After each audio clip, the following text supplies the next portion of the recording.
Hi friends, my name is Gajendra Panchal. I am MSc Nursing in Medical Surgical Oncology. Today I will take the topic on the atherosclerosis or plaque formation. It is important to understand what is the plaque formation or atherosclerosis.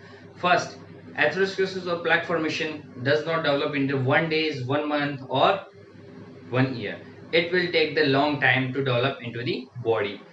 Okay, it will develop into the our blood vessels. So how it is developed? Look, what is the atherosclerosis or plaque formation?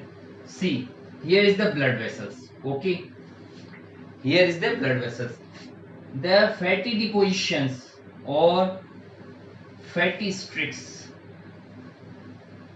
fatty streaks मतलब एक रेखित रेखित रूप से हल्का हल्का, ठीक है ना, हल्का हल्का रेखित, ठीक है ना, is the deposition of fatty streaks into the blood vessels.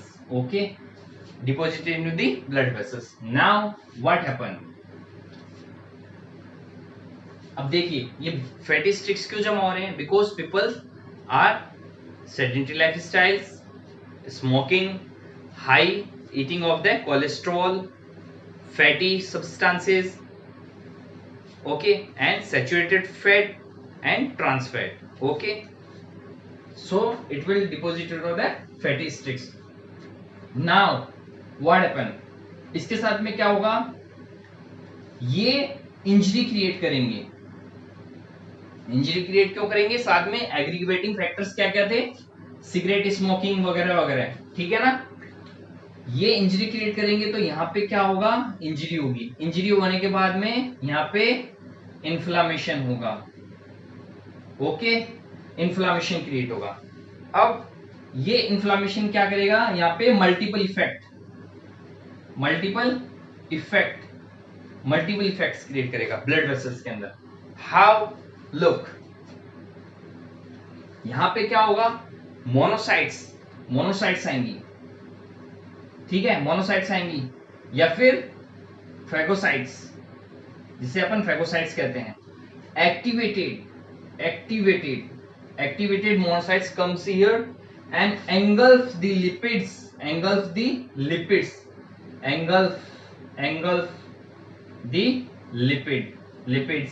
and साथ में क्या होगा?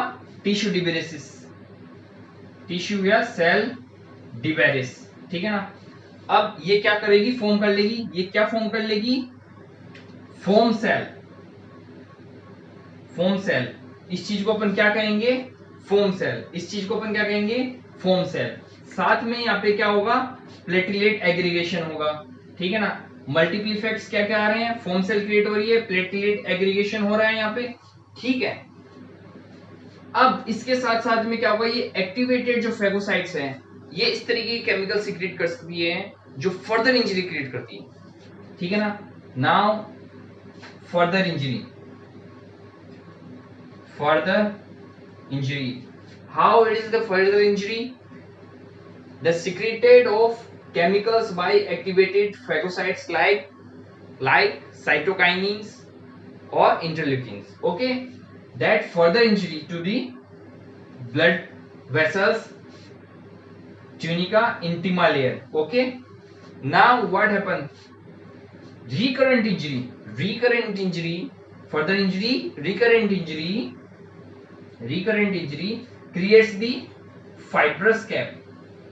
Here the fibrous cap. I will discuss to the next. Okay, what is the fibrous cap? Repeated injury creates the fibrous cap. This fibrous cap contains the inflammatory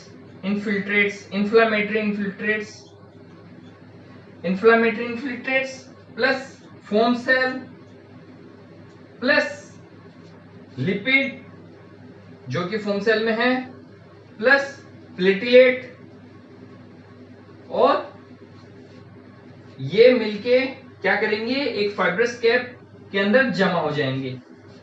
इस चीज को अपन क्या कह रहे हैं? एथेरोस्क्लेरोसिस या फिर प्लाक. समझ में आया? प्लाक क्या होता है, एथेरोस्क्लेरोसिस क्या होता है. सी, this is the blood vessels. Okay, in this the blue streak fatty streaks are deposited because it takes long time. Okay, now it will create injury with the aggravating factors: cigarette smoking, high BP, okay, high hyperlipidemia. Okay, now it creates the injury, creates the inflammation के साथ में क्या multiple effects आएंगे? कौन कौन से आएंगे? यहाँ पे मोनोसाइट्स क्या करेंगी? Engulfment of lipids, tissues, cell diapedesis, make the foam cell, plus यहाँ पे प्लेटलेट एग्रीगेशन होगा बिकॉज इंजरी हो रही है, ठीक है ना। और प्लस यहाँ पे ये जो एक्टिवेटेड फैगोसाइट्स हैं वो क्या करेंगी? ऐसे केमिकल सिक्रीट करते हैं जिसे अपन इंटरल्यूकिन और क्या कहते हैं, साइटोकाइंस, वो फर्दर इंजरी करते हैं। तो रिपीटेड इंजरी क्या करेगी? यहाँ पे फाइब्रस कैप का निर्माण करेगी। और ये फाइब्रस कैप किसके द्वारा फिल्ड होते हैं? Infiltrates, inflammatory infiltrates, foam cells, platelet, like that. Okay, and it is known as the atherosclerosis or plaque formation. Okay, got it? Now see here, the fibrous cap, thin or thick, if there is the thick, it is more stable rather than thin, or the thin plaque cap, thin fibrous cap tends to vulnerable. Okay, vulnerable rupture. Okay, vulnerable rupture, and if it is going to rupture, it creates the bleeding and thrombus formation into the blood vessels. That creates the acute coronary syndrome. Okay, that creates the acute coronary syndrome. If it is not treated, it leads to the myocardial infarction. ठीक है ना? It will leads to myocardial infarction, acute coronary syndrome. Okay, this leads to acute coronary syndrome and myocardial infarction if it is not treated quickly. कौन सा? Thin or vulnerable plaque if ruptured.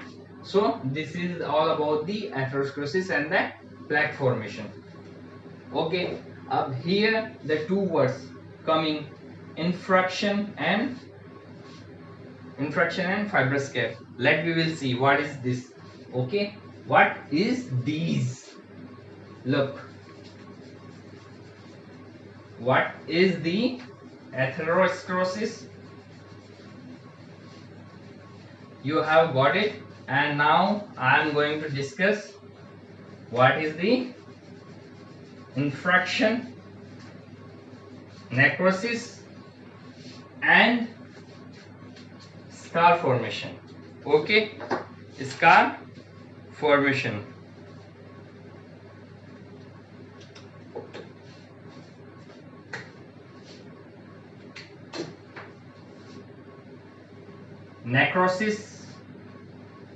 Necrosis साथ में क्या है?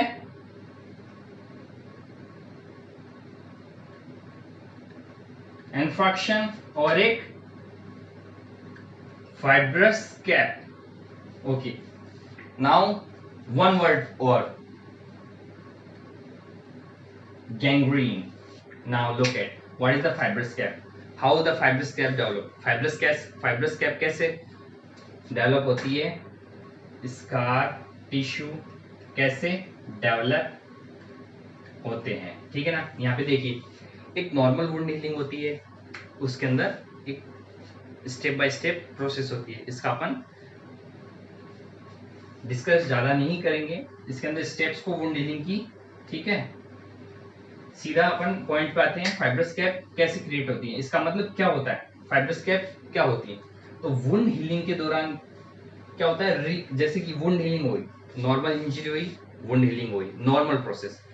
अब ऐसी स्थिति आती है कि बार बार इंजरी हो रही है, बार बार इन्फ्लेमेशन हो रही है, ठीक है ना। recurrent injury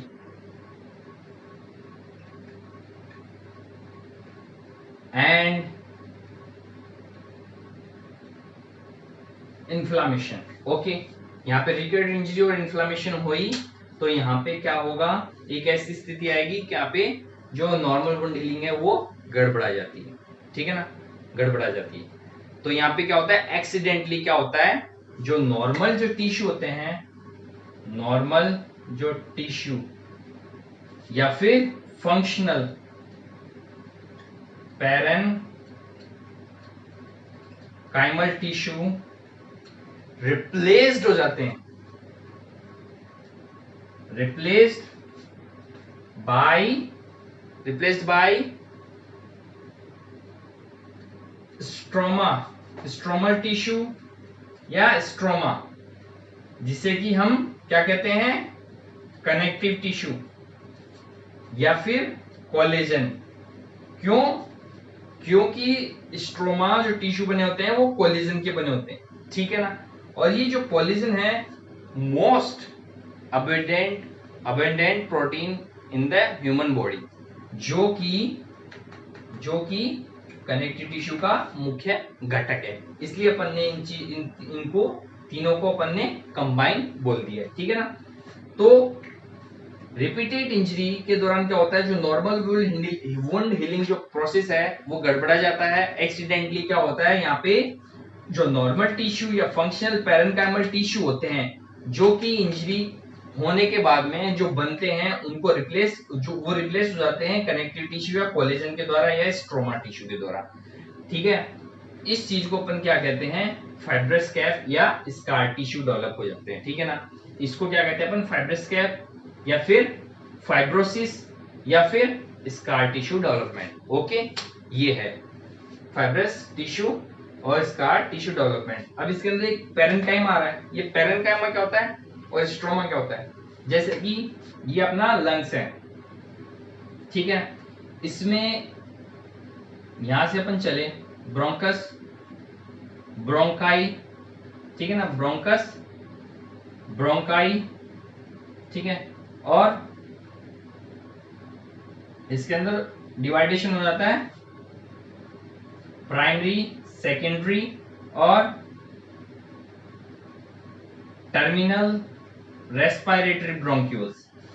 ये जो रेस्पिरेटरी ब्रोंक्यूल्स के बाद में क्या आता है, एल्वियोलर डक्ट और फिर आती है एल्वियोलाई। तो इसमें लंग्स में रेस्पिरेटरी ब्रोंक्यूल्स और जो एल्वियोलाई है वो क्या है, फंक्शनल पार्ट है, ठीक है ना। वो गैस एक्सचेंज के अंदर भाग ले रही है, तो उस चीज को अपन क्या कह देंगे, पैरेनकाइमल टिश्यू। और बाकी का जो ऊपर वाला पार्ट है उसको क्या कहेंगे अपन, और इसके जो नीचे का वाला पार्ट है जो कि फंक्शनल पार्ट आ रहा है, इसके अंदर गैसेस एक्सचेंज हो रहा है, वो अलग हो गया। जो ऊपर वाला जो पार्ट है उसको अपन क्या कहेंगे, स्ट्रोमा टिश्यू, ठीक है ना। ये डिफरेंस है पैरेनकाइमा और स्ट्रोमा टिश्यू है। तो the functional part of any organ or tissue is known as parenchymal tissue, or the tissue or organ that is developed or maintained by the stroma, mostly the collagen, it is known as stromal tissue, ठीक है ना, stroma. So difference cleared about the stroma and the parenchyma.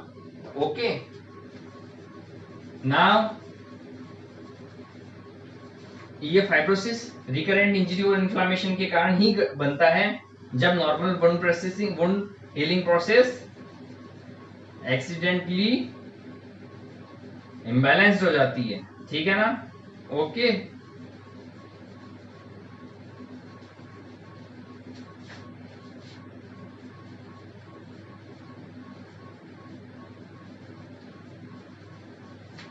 Now see what is the necrosis, infarction and gangrene. आप मेरी बात सुनिए, इस चीज को देखिए, इस चीज को आप याद रखिए, इन के साथ में इन क्या है, मैं तरीका बताता हूं। इन याद करिए, इन मतलब अंदर आना, एन का मतलब और आई का मतलब, नेक्रोसिस, इन्फ्रैक्शन। नेक्रोसिस आप सिंपली याद रखिए क्या, dead cells, tissue, dead tissues, ठीक है ना। ये नेक्रोसिस हो गया, मींस ये प्रीमेच्योर डेथ ऑफ सेल और डेड टिश्यू, या टिश्यू की प्रीमेच्योर डेथ होना क्या कहलाता है, necrosis. Okay, the premature death. Okay, एक होता है एपोप्टोसिस, जो कि प्रोग्राम्ड सेल डेथ होती है, ये एजिंग का पार्ट है, मींस जो कोलॉइड कर्व होते हैं टिश्यू के अंदर उनके ऊपर आवेश खत्म हो जाता है, जिसके कारण क्या, तो प्रोग्राम सेल डेथ होती है, मतलब एक जिसने जन्म लिया है वो मरेगा, चाहे वो सेल हो चाहे वो इंसान हो, ठीक है, तो वो एपोप्टोसिस हो गया, ठीक है ना। और नेक्रोसिस क्या होता है, प्रीमेच्योर सेल डेथ, ठीक है ना, जो कि क्या कहते हैं अपन इसको, नेक्रोसिस कहते हैं, मतलब premature cell death is the necrosis. अब ये किस किस की वजह से होता है, या तो ब्लड सप्लाई बंद हो गई, या कोई इंजरी हो गई, या कोई इन्फेक्शन हो गया,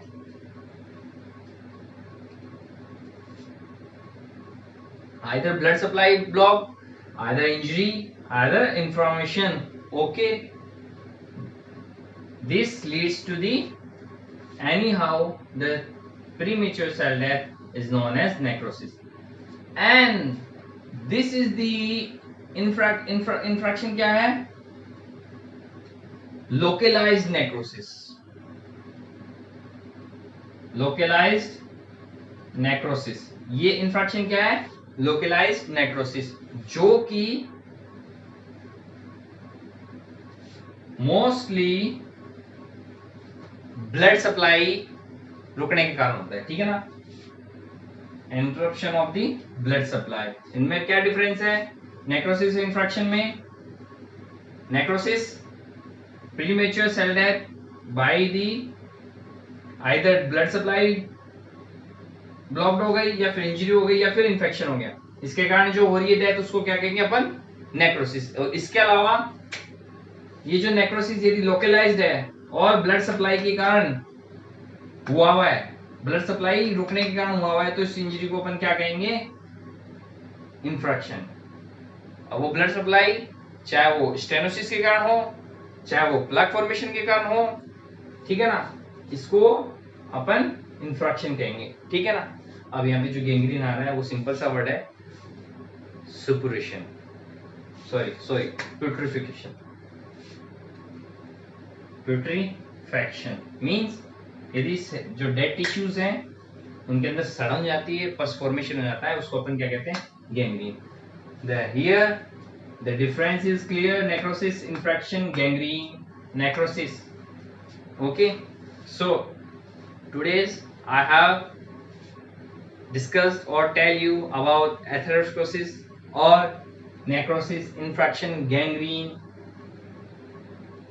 ठीक है, और parenchyma, stroma. Okay, if you have any doubt please text me, I will reply. And this is very important topic, atherosclerosis or plaque formation is only not a simple word, it's just have to understand, because it will help their understand cardiovascular system. Further I will take the classes on further diseases. Before I have to clear a short topic, atherosclerosis and the plaque. What is the plaque or atherosclerosis? Now I have cleared my topic, and if you have any doubt please text me, and like, subscribe and share my videos. Thank you.